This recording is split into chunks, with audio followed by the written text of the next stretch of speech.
You may start sharing your presentation and begin. How you doing?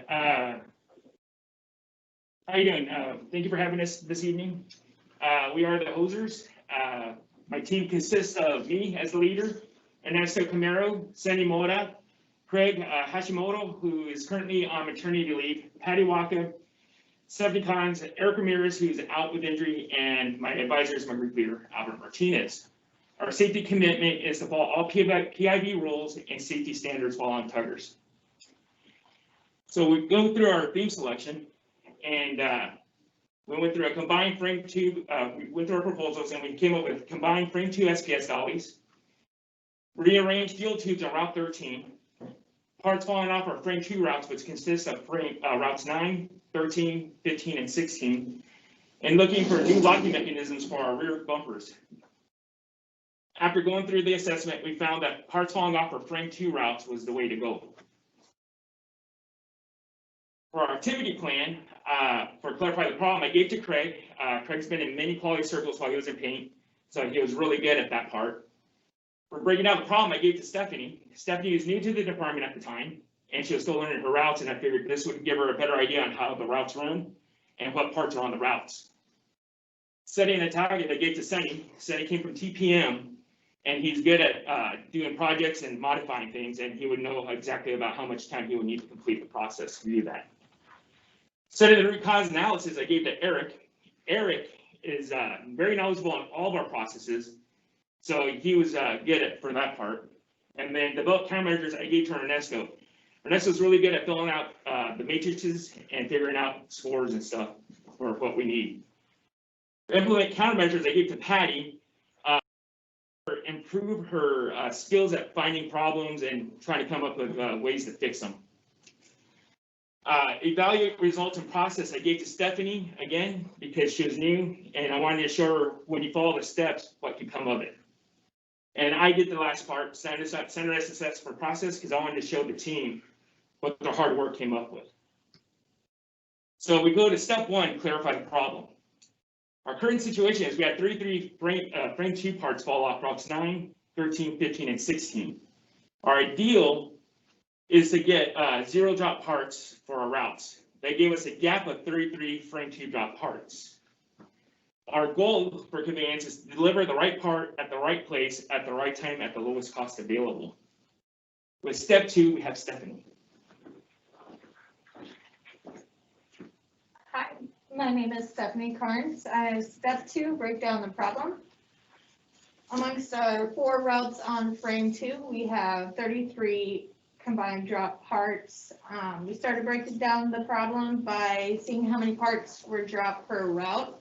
Route 9 had 1, 13 had 2, and routes 15 and 16 had a total combined of 30 drop parts, which were combined because they're mirror routes. They deliver the exact same part to the same place, only half a cycle apart.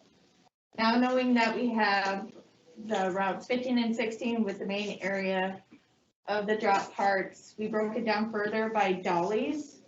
The first and second dollies would be our rear bumpers, which we had 0 drop parts. Our third dolly would be the radiators, and we had 1 drop part. And the remaining 29 drop parts were on our 4th and 5th dollies for the frame 2 SPS parts. From there, we further broke it down into the types of parts being dropped from those dollies, and it would be 3 charcoal canisters, 2 exhaust pipes, and 6 fuel lines for the Hydra. And the most of the parts that were dropped were the 18 prop shafts. And from there, we wanted to figure out where this was occurring. So to begin the process, Vutex loads the SPS cart. Vutex then drops the route off in the handover zone, and then Texas team member picks up the loaded route and handover. Texas team member then drives through aisle 28, and then the Texas team member stops at the first frame 2 SPS stop. And lastly, the Texas team member loads the frame 2 SPS dolly through the shooter with the SPS parts. And we found out the point of occurrence was happening when conveyance stops at the first SPS stop. And now to Sunny with step 3. Hi, my name is Sunny, and I'm gonna do step 3, setting the target. In this graph, you can see it in December of last year, we had 18 process drop, which we're trying to get it to 0 by March 2020, which will be 100% reduction. This other graph shows you that by eliminating, by the 33 parts that we had dropped, by eliminating the prop shafts, we brought it down to 15 parts drop, which will be a 46 reduction, and that's a pretty good percentage. So now here comes Juan to do step 4. So we have step 4, analyze the root cause. We went with man and we looked at it and we found that view text loading was proper. There was nothing wrong with that. So we went with method on how they were loaded, how we drove into aisle 28, and how they were delivered into the shooter. Everything was fine there. Then we looked at the material, which was the parent dollies, and there was nothing wrong with there. Then we looked at environment. There were no potholes in the ground, and the shooters that we used to load the empties and unload the fulls, everything was fine there. So that led us to believe it was machine. So we went through the 5 whys. It was prop shafts falling off SCS cart, why? Prop shafts are bouncing out of the holder at frame 2 SPS cart as team members pulls up to SPS shooter. Why? The prop shaft holder has too much play in it and doesn't hold the prop shaft securely. Why? The prop shaft design is inadequate to hold the prop shafts properly. As you can see here in the picture, all the gap right there, and it causes them and allows them to roll. So when we stop, the carts roll forward and they bounce out. So our root cause is prop shafts fall out of the shooter, out of the prop shaft holder while routes are in transit. With step 5, we have Ernesto. Good afternoon, my name is Ernesto, and with all the information that we gathered, we were really determined to solve this problem of the prop shafts falling off. This is not in any particular order, but we were really gung ho, so we thought, well, let's relocate the prop shafts. And after we went through the matrix here, the forms said, no, that's not a good idea. We'd have a lot more issues, and we'd create more issues than we would solve. So this doesn't actually show the amount of effort that we put into it, because in each step we learned a little bit more. So we'd say, well, the problem is shortening the opening of the prop shaft holder. So we went through and actually designed different types of holders that we could use. Once again, the cost was too high. So we said, well, if we shorten the holders, what about just redesigning the holders? And that's where we came up with the idea of a V-type cradle. With this V-type cradle, the prop shaft would sit there without moving. We would add some tape, some grip tape, and then we could move on. But that also was a high cost. That's what led us to the last problem. We would just add angles using plastic that we have laying around everywhere. It was readily available. We would add the angles, we would cut some right angles, design the V holder, and add new grip tape, and that's where we went. Step 5, we also had the developing the countermeasures. As you can see, each one of the team members had a particular part to play in: observing the current position, submit the trial for paperwork for cart modification and trial. We met with line side after we had trialed it. We modified an SPS cart, and then the trial modified SPS cart, we got the feedback. Step 6 is padding.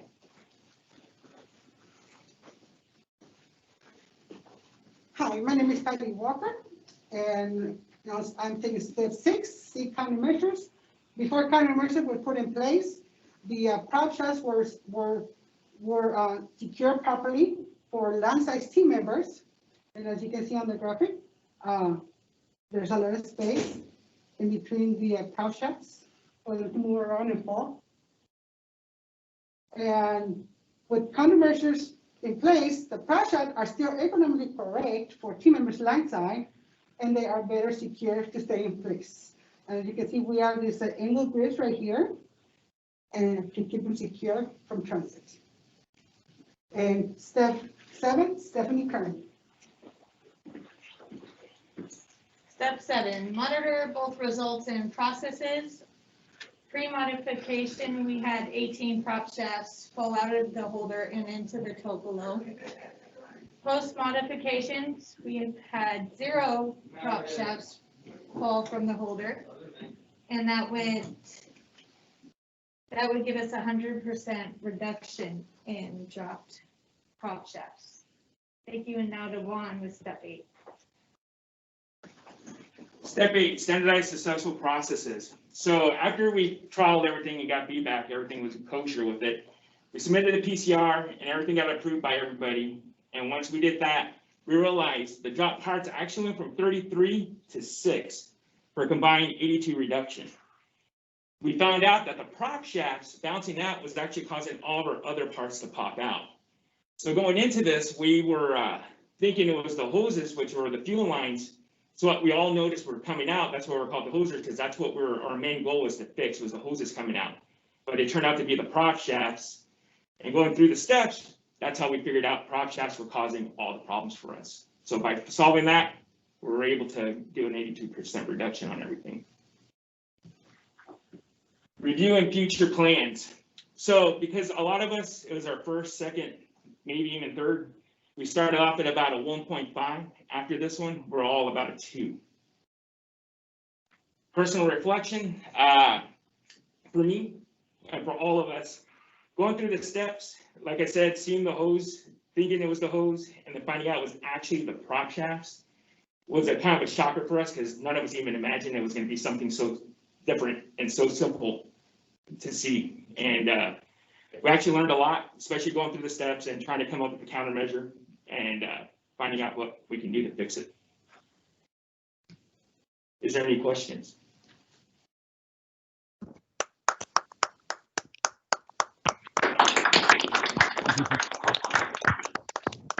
All right, at this time, we'd like to open it up for some Q&A. Hey, this is Suzanne Kazunas. My safety commitment is to wear a face shield when I'm interacting with somebody at 3 foot or less. Really appreciated the presentation and how, as you went through the steps, you know, it kind of led you, following the process, you were able to get down to understanding that root cause. For the countermeasure portion, how long did that, what was your process for the countermeasures? It sounded like you did one prototype. Can you kind of walk me through how you confirmed that prototype and then ultimately implemented for your other dollies? Yeah, so at first we were looking at shortening the holder, but because it's made out of steel, we found that was going to be pricey. And we did one, and it was kind of hard to do, and not all the holders were going to be the same. So because when they're built, you know, they're not built to exact specs for one reason or another. So then we decided to try to add like angles with steel, and we found that wasn't going to work because that was going to probably cause more damage on the prop shafts themselves. So I talked to Kaizen, and they had this blue plastic, and it doesn't cause any abrasions or anything on it. And they were telling me that would be perfect for what we needed. And Sonny's worked with it before on other projects. So I asked him about it, and he said he could modify it quite easily and quite fastly. So and that's how we came up with that. But did you guys build the for the blue nylon parts? Did you do the work in-house or was that yes, outsourced? We did it in-house and in TPM cage. Sonny was the one that did all that. All right, awesome. Thank you. Good job. Thank you. Any other comments? This is Toshi. My safety commitment is I always keep the rules. Thank you very much for good activity. And in fact, I didn't know that we have so many prop shaft drop. And so for the countermeasure, very good idea and not so expensive Kaizen, but very effective. Thank you very much. This is Kevin Vocal. My safety commitment is I'll follow CDC guidelines to protect myself and others during this pandemic. So first of all, thanks to you and the team for taking on this QCC activity, especially during this times with this pandemic and everything else on high overtime. So it's really important that we continue to solve problems for all of us and the customer, but also the development of each of you to learn something and grow your knowledge in problem solving. That's really the secret of Toyota. So I was really impressed by the way that you took on this problem, and I really like Toshi. Maybe I didn't know that we were dropping so many of the prop shafts. I think a couple of things for me is that it tells me that in our design, as we have a new vehicle coming, that we really need to incorporate more some real activity trials as we design these trays for parts in real world driving situations, so that you, being the experts of the drivers, can evaluate if these are effective trays and how we build this into the process of checking. So please consider that as we look at our next parts and next sets of parts, how we can test prototype designs before we go into a full model. So thank you. Thank you. So let's give them another round of applause, please.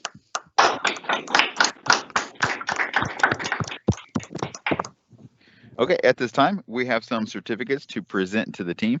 So Mr. Dan Burkowski, if you are there, let's do some certificates. And Frank, if you're on the call, you can move the camera back a little bit if you can. Mr. Frank Castillo. Thank you so. Perfect.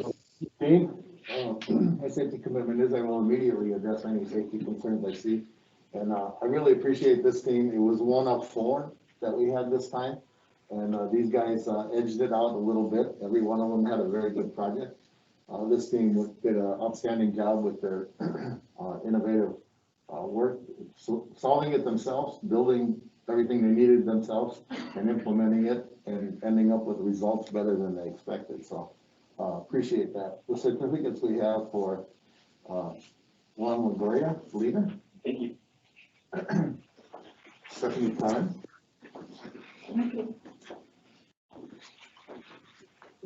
Santiago Mora, or better known to us as Sonny. Ernesto Camero.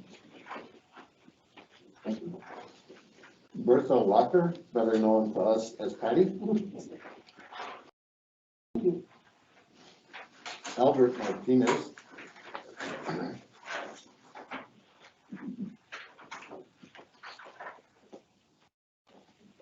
And then we have 2 team members that were not able to be here, Aaron Ramirez and Craig Hashimoto. So thank you again, team, for your great results and for your taking care of long time problem. Really appreciate it. Thank you very much.